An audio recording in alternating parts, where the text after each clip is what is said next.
ګلبدین حکمتیار یو ځل بیا پنجاب ته خپله وفاداري ښکاره کړله.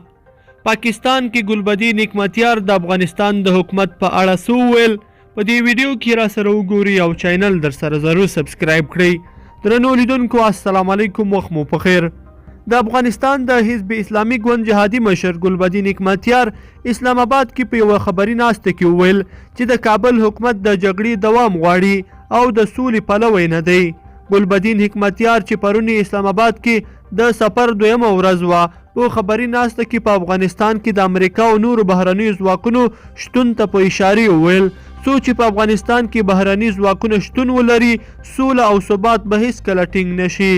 حکمتیار دا راز وویل چې امریکا په افغانستان کې ماتې خوړلې او اوس له وتلو پرته بله لاره نه لري.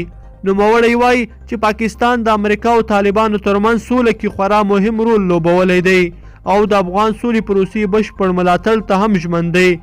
د حزب اسلامي ګوند مشر ګلبدین حکمتیار پرون د پاکستان حکومت په بلنه اسلام آباد ته په سفر ولاړ او لومړی لیدنه یې د پاکستان بهرنیو چارو وزیر شاه محمود قریشي او د بهرنیو چارو وزارت له لوړپوړو چارواکو سره وه او پرون بیا د پاکستان لومړي وزیر عمران خان د پاکستان د پارلمان له مشر صادق سرنجني او نورو لوړپوړو چارواکو سره لیده او کاته کړي دي.